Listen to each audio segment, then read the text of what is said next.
The winter of 1872 hit the Montana Territory with unusual force.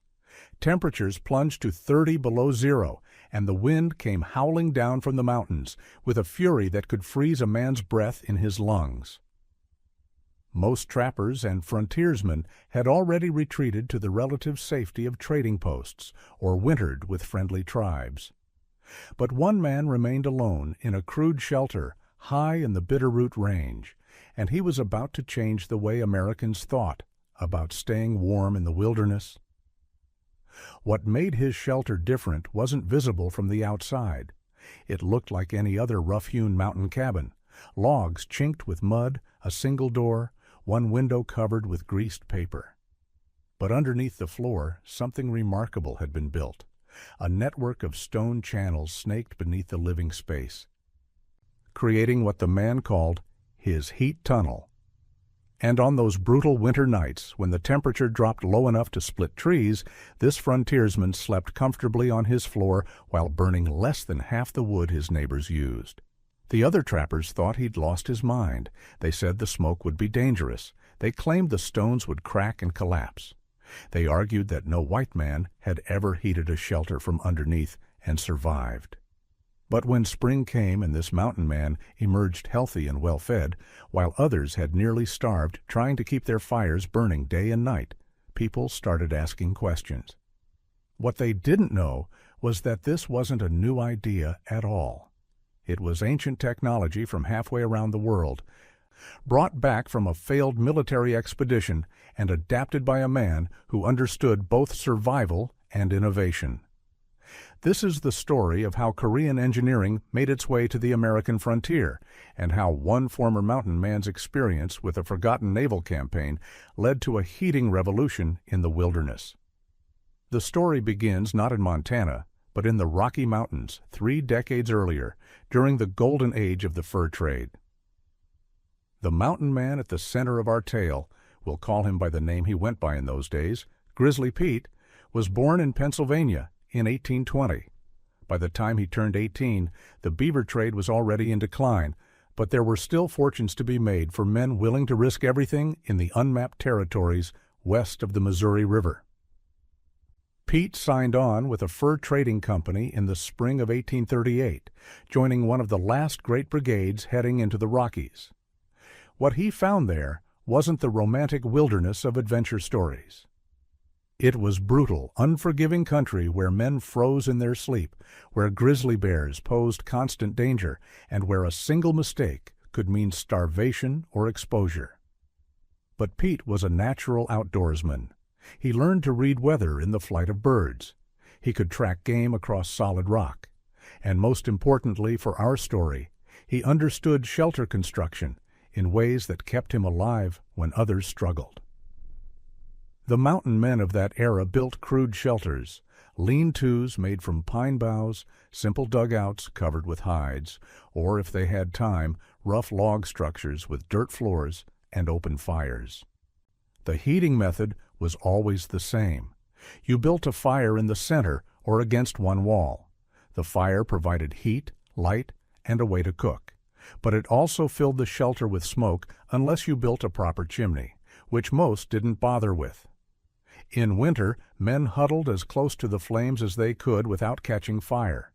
They burned enormous quantities of wood. They woke up multiple times each night to feed the fire, and despite all that effort, they were often cold. Pete spent 15 years in the mountains, from 1838 to 1853. He witnessed the complete collapse of the beaver trade. By 1840, the annual rendezvous, the great gatherings where trappers sold their furs and resupplied, had ended. The market for beaver pelts dried up as silk became fashionable for hats in Europe and America. The great fur companies went bankrupt. And thousands of mountain men found themselves without work, stranded in a wilderness that no longer offered economic opportunity. Many former trappers became guides for wagon trains heading to Oregon and California. Others opened trading posts along the emigrant trails. Some joined the Army as scouts, using their knowledge of terrain and native tribes to help military campaigns. Pete chose the latter path. In 1853, he signed on as a civilian scout with the United States Army, attached to surveying expeditions mapping the Western Territories. The work suited him. He earned regular pay, something rare in his mountain years. He got to travel and see new country, and his skills were valued. By 1870, Pete was 48 years old, still strong and capable, and he had spent nearly 2 decades working as a military scout. He'd guided survey parties, escorted supply wagons, and helped negotiate with various tribes.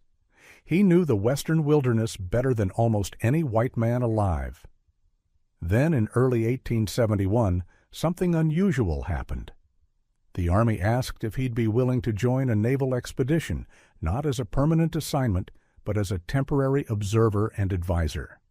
The Navy was sending ships to Korea, a mysterious country most Americans had never heard of, to investigate an incident involving an American merchant vessel and to attempt negotiating a trade treaty. They wanted someone with frontier experience, someone who could assess the country's terrain and resources, someone who understood how to survive in unfamiliar territory. Pete said yes. The pay was good, and the adventure appealed to him. In April 1871, he traveled to San Francisco, then caught a ship to Nagasaki, Japan, where he joined the Asiatic Squadron. The fleet consisted of 5 warships, the frigates Colorado and Alaska, and 3 smaller gunboats. Aboard were more than 1,200 sailors and Marines, commanded by Rear Admiral John Rodgers and accompanied by Frederick Lowe, the American ambassador to China. Pete was one of several civilian observers attached to the expedition. His official role was to assess the practicality of establishing American settlements or military outposts in Korea should the treaty negotiations succeed. In reality, he spent most of the voyage learning about a country none of them understood. Korea in 1871 was known as the Hermit Kingdom. For centuries, it had maintained strict isolation from the outside world, refusing foreign trade and diplomatic contact except with China. In 1866, an American merchant ship called the General Sherman had sailed up the Taedong River despite Korean warnings. The ship ran aground, its crew engaged in hostilities with local forces, and eventually the vessel was destroyed, and no crew members survived. The United States government wanted answers about what happened, and Washington hoped to open Korea to trade as Commodore Perry had done with Japan 17 years earlier. The expedition arrived off the Korean coast in late May 1871. Pete stood on the deck of the Colorado, watching the unfamiliar shoreline emerge from the morning mist. Mountains rose in the distance, scattered villages dotted the coast, and flying from every promontory were flags warning foreign vessels to stay away. The Americans attempted to communicate peacefully. They sent messages explaining their purpose. They anchored at a respectful distance. But when American ships moved into the Saly River to conduct surveys, a standard naval practice, Korean shore batteries opened fire without warning. The bombardment was brief, but hostile enough to demonstrate Korean determination to keep foreigners out. Admiral Rodgers demanded an apology and set a 10-day deadline. When none came, he ordered a punitive assault. On June 10th, American forces attacked Korean forts on Ganghwa Island. The battle was brief and one-sided. Korean defenders fought bravely with outdated weapons, matchlock muskets, and ancient cannons against modern American artillery and rifles. Within hours, the Americans had captured several forts. Hundreds of Korean soldiers fell in the engagement, while American casualties remained light. Pete went ashore with the Marines during the assault. His job was to observe and assess. What he saw impressed him. The Korean soldiers were poorly equipped and outgunned, but they fought with fierce determination. Their fortifications, while no match for American firepower, showed sophisticated understanding of defensive architecture. But it was what Pete saw after the fighting that would change his life. As American forces occupied the captured forts, Pete wandered through the Korean positions, examining their construction methods and living quarters. In one building that had served as officers' quarters, he noticed something unusual. The floor was warm, not just warm where sunlight hit it, but evenly warm across the entire surface, despite the fire being out. He knelt and pressed his hand against the stone floor. Heat radiated from below. He could feel it through his palm. He searched for the source and found a small opening along one wall, a flue where smoke had vented during the battle. Following the logic of the building's design, he realized the floor itself was somehow being heated from underneath. Pete had seen many heating methods in his decades of frontier living: open fires, fireplaces, stoves. But he'd never encountered anything like this, a floor that stored and radiated heat long after the fire went out. He asked one of the interpreters accompanying the expedition to find out how it worked. The interpreter spoke with captured Korean soldiers and townspeople. What Pete learned fascinated him. The Koreans called the system ondol, or gudul, literally heated stone, or baked stone. It was an ancient technology used on the Korean peninsula for over 2,000 years. The principle was elegant in its simplicity. A fire was lit in a kitchen furnace, typically used for cooking. Instead of the heat and smoke going straight up a chimney, they were channeled through a network of horizontal passages built under the floor of the living space.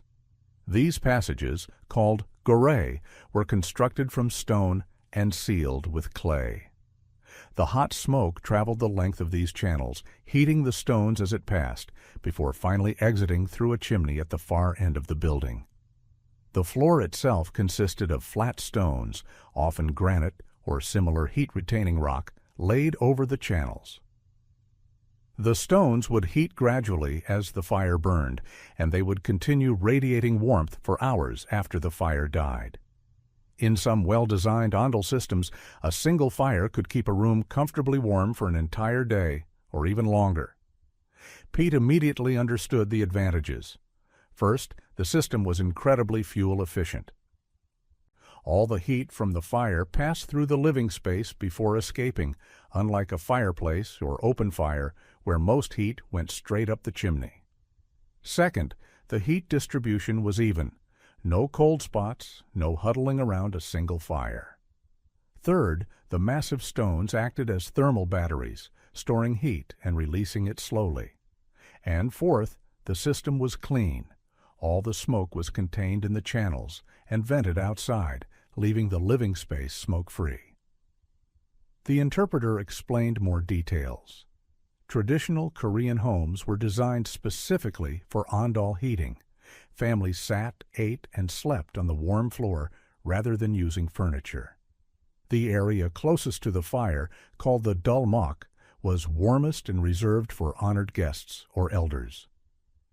Temperature could be adjusted by controlling the fire's intensity and by opening or closing various vents in the channel system. Pete spent 3 days examining every ondol system he could find in the Korean buildings around Ganghwa. He made detailed sketches in his journal. He measured channel widths and stone thicknesses. He noted how the channels were constructed, how they were sealed to prevent smoke leakage, and how the chimneys were positioned to create proper draft. The expedition ended badly. Despite the military victory, the Koreans refused to negotiate any treaty. They saw the American attack as confirming their concerns about foreign interference. Admiral Rogers had no choice but to sail away empty-handed. The expedition was considered a failure in diplomatic terms, though it did establish that Korea was not interested in opening trade relations with the United States. Pete returned to San Francisco in late summer 1871 with his head full of ideas. The ondol system he'd observed in Korea could solve one of the fundamental challenges of frontier life: efficient heating. Mountain men and settlers spent enormous time and energy gathering firewood. They suffered through cold nights. They struggled with exposure in harsh conditions, and all because their heating methods were wasteful and inefficient. But could a Korean heating system work in the American wilderness? The Korean buildings Pete had seen were sophisticated structures built by skilled craftsmen. Could a mountain man replicate that technology with simple tools in remote locations? Pete decided to find out. In the fall of 1871, he resigned from his position as Army Scout. At 51 years old, he had saved enough money to buy supplies and spend a year experimenting. He headed back into the mountains, specifically to the Bitterroot Range in Montana Territory, an area he knew well from his trapping days. He picked a remote valley with good access to timber, stone, and water, and he began building. His first shelter was simple, a small log cabin roughly 12 feet by 16 feet with a single room. But instead of a traditional fireplace or wood stove, Pete built an ondol heating system. The construction took him 3 weeks of hard labor. He started by excavating the floor area to a depth of about 18 inches. Then he laid down a foundation of small stones for drainage. Above this, he constructed the channel system. Using flat rocks, he built a series of parallel passages, each about 6 inches wide and 8 inches tall, running the length of the cabin. The passages started at a firebox he built into one wall, essentially a small furnace with a cooking surface on top, and gradually sloped upward to a chimney at the opposite wall. The slope was critical for creating proper draft and ensuring smoke moved in the right direction. Sealing the channels was the trickiest part.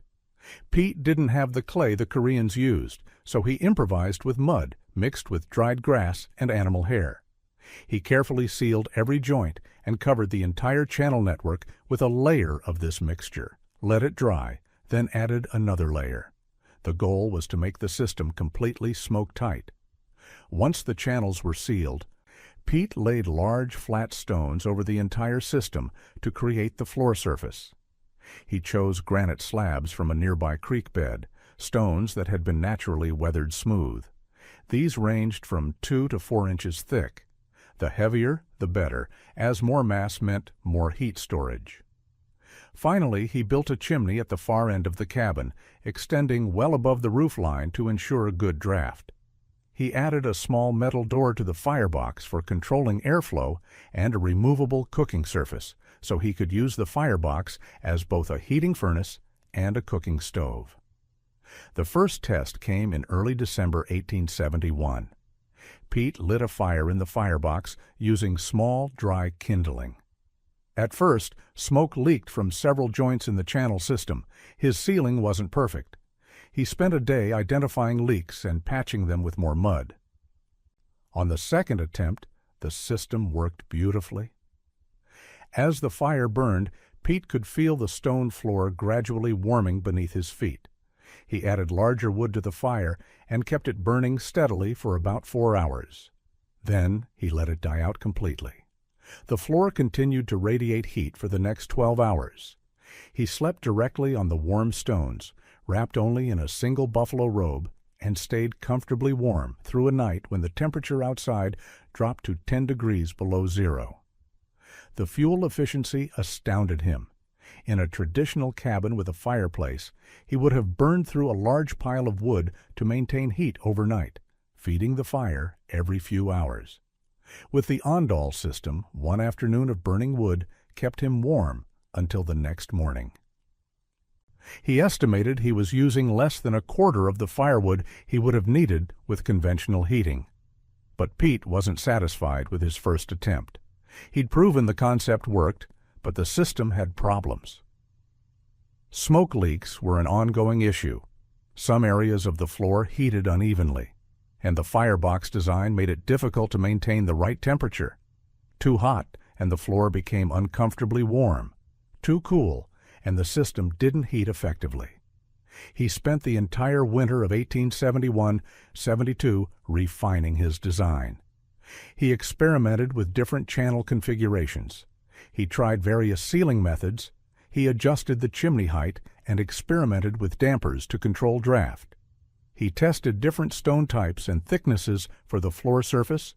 By spring, Pete had developed a refined design that addressed most of the problems. He'd learned that channel width mattered. Too narrow and smoke couldn't flow properly, too wide and heat escaped without transferring to the stones. 6 to 8 inches was optimal for his application. He'd discovered that a gentle continuous slope was better than a series of flat sections, and he'd found that building a small inspection port in one channel allowed him to clean out ash buildup that could reduce system efficiency. Most importantly, Pete had learned to adjust the system for different fuel types. The Koreans burned mostly charcoal, which produced steady, even heat. American firewood, pine, fir, spruce burned differently depending on the wood type and moisture content. Pete developed techniques for managing these variations, learning to judge by the chimney smoke whether the fire was burning efficiently. Word of Pete's unusual heating system spread slowly among the scattered population of trappers, hunters, and settlers in Montana Territory. At first, the reactions were skeptical or mocking. The idea of heating a shelter from underneath seemed crazy. Some called it dangerous foolishness, while Pete patiently explained it was proven Korean technology. Others worried about the danger. What if the stones cracked?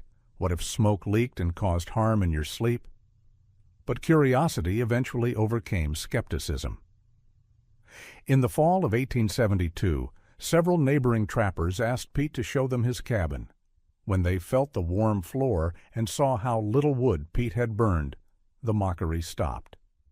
When Pete explained he'd gone the entire previous winter without waking once to tend a fire, they started paying serious attention.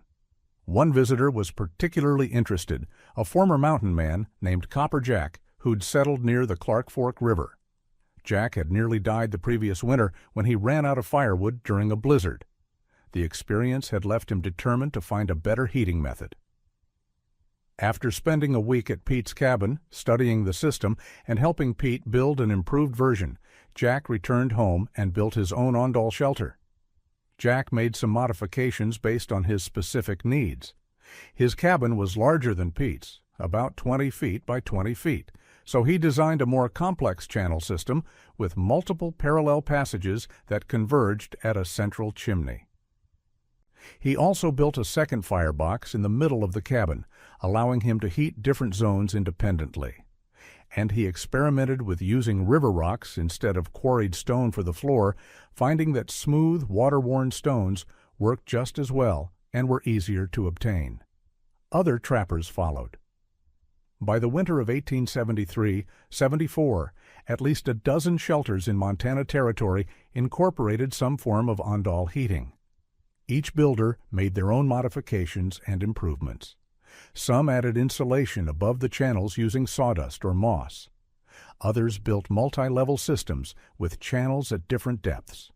One inventive trapper figured out how to route channels under sleeping platforms, creating what amounted to heated beds. The technique spread along the informal network of trading posts and rendezvous points where mountain men gathered. A trapper who'd built an ondol system in Montana would describe it to someone heading to Wyoming. That person would try it and pass the knowledge along to others. By 1875, variations of the ondol heating system were being used from Montana to Oregon, wherever men needed to heat shelters efficiently in cold climates. The system wasn't without drawbacks. Construction was labor-intensive, requiring days or weeks of work compared to a simple fireplace that could be built in a day. The weight of the stones required solid foundation support, limiting where such shelters could be built. Maintenance was ongoing, seals needed periodic repair, channels required occasional cleaning, and cracked stones had to be replaced. And the system worked best in cold climates where long-term heat retention mattered. In milder regions, simpler heating methods were more practical. But for those willing to invest the labor, the benefits were undeniable. Fuel consumption dropped dramatically, by 50 to 75% compared to traditional heating methods. The even heat distribution made shelters more comfortable. The thermal mass of the stones created a stable, consistent temperature instead of the hot and cold cycles of fire-based heating. And the smoke-free interior was healthier and more pleasant. Pete continued refining his system for years. In 1874, he built a larger, more sophisticated shelter incorporating everything he'd learned. This version featured a main living area with radiant floor heating, a separate sleeping alcove with an independently heated platform, and a root cellar that stayed cool by being positioned away from the heated channels. He added ventilation ports that could be opened in summer to prevent overheating. And he designed the firebox to accommodate a cooking surface, baking oven, and water heating tank all in one compact unit. This improved design attracted attention from an unexpected source, the United States Army. In 1875, Army engineers surveyed several of Pete's Ondol shelters as part of an effort to improve heating systems in western forts. The engineers were impressed by the fuel efficiency and effectiveness of the design. However, the Army ultimately decided not to adopt the system for military use. The construction required too much skilled labor, and the maintenance needs were too demanding for rapidly built temporary structures. But the civilian population continued adopting the technology. Settlers building permanent homes in cold climates incorporated Ondol-style radiant floor heating. Trading posts added heated sleeping platforms for travelers. Even some town buildings experimented with underfloor heating systems, though most found the construction costs too high for urban applications where wood or coal stoves were readily available. The technical principles behind the Ondol system also influenced American innovation in unexpected ways. Engineers studying Pete's designs realized the broader concept, using thermal mass to store and slowly release heat, could be applied in various ways. Some experimented with heated rocks placed in insulated boxes. Others designed water heating systems that circulated hot water through pipes under floors. These experiments would eventually contribute to the development of modern radiant heating systems, though that connection wasn't recognized at the time. Pete himself became something of a minor celebrity in Montana Territory. Newspapers occasionally ran articles about the mountain man engineer who'd brought Korean technology to the American frontier. Visitors came to see his heated cabin and hear stories of his adventures in Korea. And when the Territory's Historical Society formed in the 1880s, they sought out Pete to record his experiences. But Pete remained modest about his innovations. He always emphasized that he hadn't invented anything. He'd simply adapted an ancient Korean technique to frontier conditions. He credited the Korean craftsmen whose buildings he'd studied back in 1871, noting that their technology was far more sophisticated than his crude wilderness adaptations. And he encouraged others to experiment and improve on his designs, freely sharing his knowledge with anyone interested. The winter of 1876-77 provided the ultimate test of Pete's heating system. That season brought what old-timers called the terrible winter, temperatures that stayed below zero for weeks, blizzards that buried cabins under 15 feet of snow, and cold so severe that exposed skin froze in minutes. All across Montana Territory, settlers and trappers struggled to survive. Many didn't make it through. Come spring, search parties discovered that dozens of people in shelters had succumbed to the harsh conditions after running out of firewood. Pete survived comfortably. His insulated cabin with its Ondol heating system required so little wood that his stockpile lasted the entire winter with wood to spare. He later calculated he'd burned less than a third of the wood his neighbors had used, and they'd barely made it through. Several trappers who'd built their own Ondol shelters also survived the winter easily, while those using traditional heating methods faced severe hardship or didn't make it. After that winter, skepticism about the heat tunnel system disappeared. The technology had proven itself under the worst possible conditions. Settlers planning to build in cold regions specifically sought out people who knew how to construct Ondol heating. A few enterprising craftsmen even began offering their services as Ondol specialists, traveling from settlement to build the systems for others. Pete continued improving and teaching the technique until his death in 1889 at age 69. In his final years, he'd trained more than 50 people in the art of ondol construction. He'd published detailed building plans in several Western newspapers, and he'd established the system as a recognized method of frontier heating, studied by engineers and adopted by anyone willing to invest the labor. The historical legacy of Pete's work is more complex than the simple story of one man bringing foreign technology to America. The ondol system he introduced was part of a broader pattern of cultural and technological exchange that characterized the 19th century American frontier. Mountain men had always been adapters and innovators, borrowing techniques from native tribes, European settlers, and anyone else with useful knowledge. Pete's adoption of Korean heating technology fit this pattern perfectly. What made Pete's story unique was the unlikely connection between a failed naval expedition to Korea and practical heating solutions on the Montana frontier. That a former mountain man would be present at the 1871 Korean expedition was itself unusual. That he would recognize the potential of Korean heating technology and successfully adapt it for wilderness use was remarkable. And that his innovation would spread throughout the Western Territories and influence later heating technology development was extraordinary. The technical details of how ondol heating works reveal why the system was so effective in frontier conditions. At its core, ondol exploits three physical principles: conduction, convection, and thermal mass. As hot smoke passes through the stone channels, heat conducts from the smoke into the stone walls. The massive stones store this heat through thermal mass, the property of dense materials to absorb, store, and slowly release thermal energy. As the stones heat up, they radiate warmth into the living space above through both radiation and convection. The efficiency comes from routing all combustion products through the living space before they escape. In a traditional fireplace, most heat goes straight up the chimney with the smoke.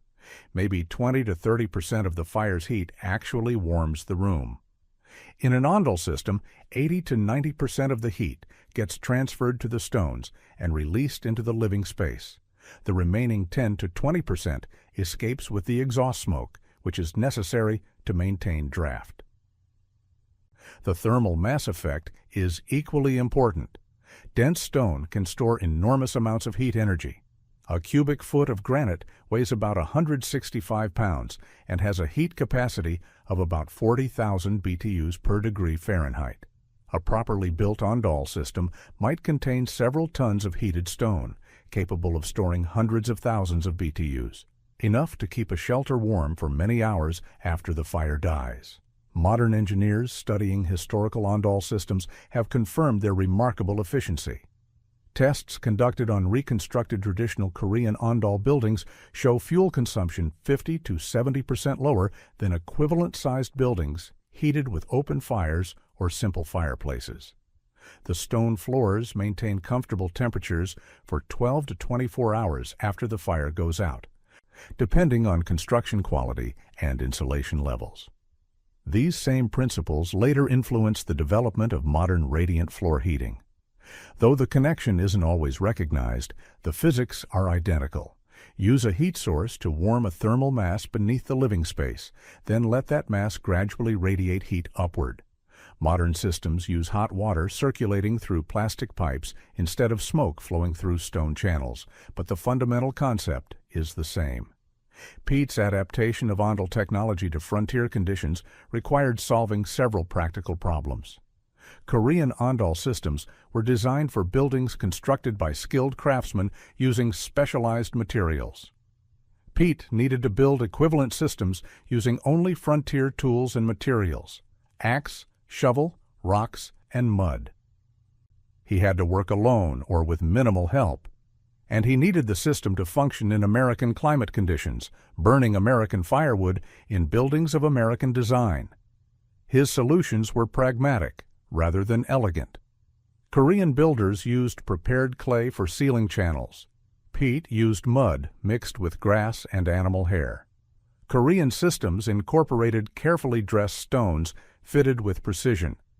Pete used rough fieldstone and filled gaps with gravel and more mud. Korean fireplaces were designed for charcoal. Pete modified the design to handle resinous softwood that burned hotter and less evenly. Despite these crude adaptations, Pete's systems worked remarkably well. Frontier mountain men weren't looking for perfection. They needed practical solutions that worked reliably under harsh conditions. Pete delivered that.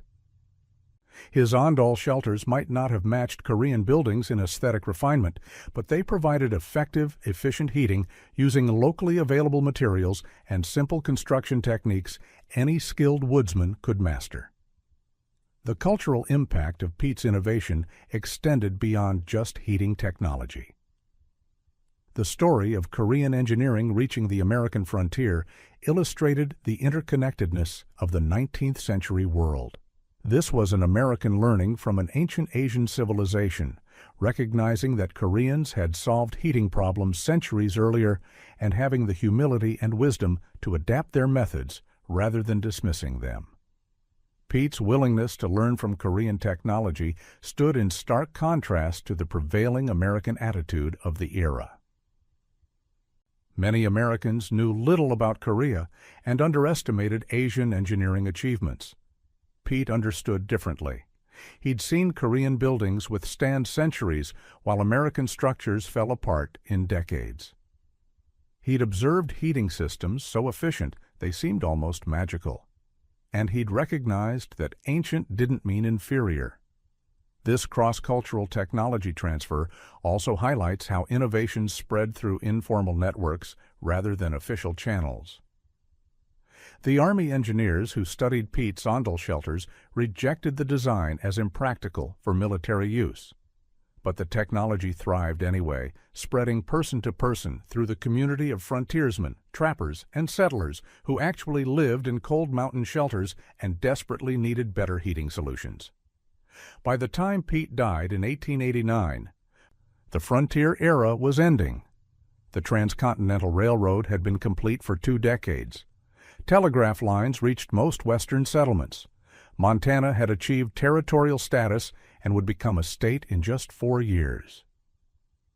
The days of isolated mountain men living alone in the wilderness were essentially over. But Pete's legacy persisted. Buildings incorporating Ondol-style heating continued operating throughout the Rockies well into the 20th century. Some lasted long enough to be studied by modern engineers and historians interested in historical heating technology. A few were preserved as examples of frontier innovation, though most have been lost to time, abandonment, and decay. The technical knowledge Pete disseminated also persisted through apprenticeship chains. The trappers he trained taught others, who taught still more. By the early 1900s, construction workers in several western states knew at least the basics of underfloor radiant heating, even if they didn't always recognize the Korean origins of the technology. This informal knowledge base would later prove useful when engineers began developing modern radiant heating systems in the 1930s and 1940s. Interestingly, Pete's story attracted attention from an unexpected source in the early 20th century, the famous American architect Frank Lloyd Wright. Wright independently discovered Korean Ondol heating during a visit to Japan in 1914. He experienced the system firsthand in what he called a Korean room, built in a Japanese house, and he was so impressed he described the warmth as indescribable, and later wrote that there is no other ideal heat, not even the heat of the sun. Wright subsequently incorporated radiant floor heating into many of his buildings, and he's often credited with introducing the technology to America. But as we now know, Korean-inspired radiant heating had actually reached American frontier communities at least 40 years before Wright's encounter with Ondol. Pete and the mountain men who adopted his techniques were the true pioneers of radiant floor heating in America, even if history didn't record their names prominently. The scientific and engineering community eventually recognized the value of traditional Ondol technology. In the late 20th century, as concerns about energy efficiency grew, researchers studied historical heating systems looking for lessons applicable to modern building design. Korean Ondol systems attracted particular attention for their exceptional efficiency and use of thermal mass for passive heat storage. These studies confirmed what Pete had discovered empirically more than a century earlier. Thermal mass heating is dramatically more efficient than convection heating. Using combustion products to heat storage mass before venting them captures far more usable heat than letting those products escape directly through a chimney. And the even, gentle heat from radiant floors is more comfortable and healthier than the forced air heating that became standard in 20th century American buildings. Modern architects and engineers now incorporate these principles into cutting-edge building designs. Passive solar homes use concrete slab floors as thermal mass. High-efficiency homes route exhaust heat through heat exchangers before venting it outside. Radiant floor heating has become increasingly popular for both comfort and efficiency reasons. All of these modern innovations build on the same fundamental principles Pete learned from Korean buildings back in 1871. The full story of Pete's Korean-inspired heating system involves more than just clever engineering. It's fundamentally a story about survival and adaptation. Mountain men survived by learning constantly, from native tribes, from other cultures, from careful observation of natural phenomena. They didn't have the luxury of prejudice or closed-mindedness. If someone else had a better way of doing something, you learned from them or you died. Pete's willingness to study Korean buildings, recognize their value, and adapt their technology to frontier conditions exemplified this adaptive mindset. He didn't care that Ondol was foreign technology. He didn't worry about whether adopting Korean methods somehow diminished American ingenuity. He saw an effective solution to a critical problem, and he had the skill and determination to implement that solution in a completely different context. This pragmatic, open-minded approach to problem-solving characterized the best of frontier culture. At its best, frontier culture meant judging ideas and methods by their practical results rather than their origin. It meant being willing to learn from anyone. It meant understanding that survival depended on knowledge and adaptation rather than rigid adherence to familiar methods. The technical challenges Pete overcame in adapting Ondol technology deserve recognition. Building a functioning radiant heating system with crude tools and improvised materials wasn't simple. Korean builders had centuries of accumulated knowledge and specialized techniques. Pete had his observations from a 3-day examination of captured buildings, his general construction skills, and his determination to make the system work. His success required sophisticated understanding of heat transfer, fluid dynamics, structural engineering, and material science, though he wouldn't have used those terms. He understood intuitively that smoke needed to flow at certain speeds to transfer heat effectively without depositing excessive soot. He recognized that channel design affected draft and therefore combustion efficiency.